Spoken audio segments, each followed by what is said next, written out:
सर्व सन्मान्य अतिथीगण आणि उपस्थित बांधवांनी आणि बहिणींनो,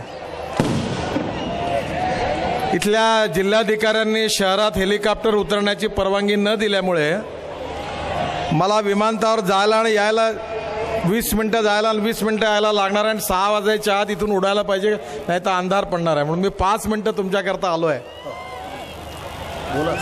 बांधवांनो आणि बहिणींनो, महाराष्ट्र खूप संकटातून चाललेला आहे.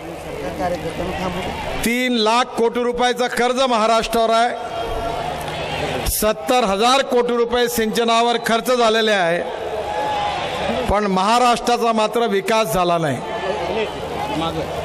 माझी आपल्याला एकच विनंती आहे की देशाचा ग्रामीण विकास मंत्री पण मीच आहे, राष्ट्रीय महामार्गाचाही मंत्री आहे, पाण्याच्या योजनेचाही मंत्री आहे. महिला बचत गटांना यावेळी 4% व्याजाचा दर कमी करून देण्याचं कामही माझ्याच विभागाने केलेलं आहे.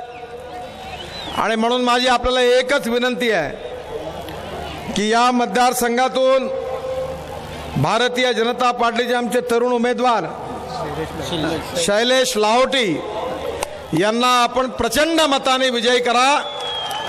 मला विश्वास आहे की महाराष्ट्रामधले अकार्यक्षम भ्रष्ट सरकार समाप्त करा आणि शैलेशच्या रूपाने भारतीय जनता पार्टीला विजयी करा.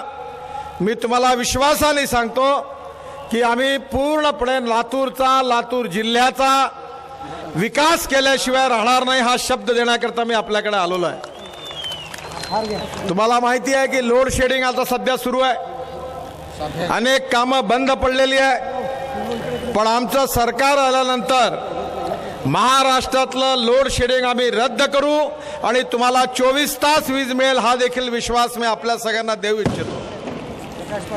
तरुण मुलांना स्किल डेव्हलपमेंटचं स्पेशल योजना आम्ही तयार केलेली आहे. जगामध्ये 2020 सालापर्यंत 4,70,00,000 स्किल डेव्हलपमेंटच्या तरुण मुलांना रोजगार मिळणार आहे.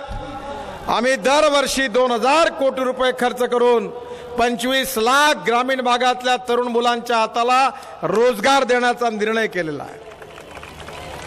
बेरोजगारीची समस्या गंभीर आहे. नरेंद्र मोदींच्या नेतृत्वाखाली देश बदलत आहे.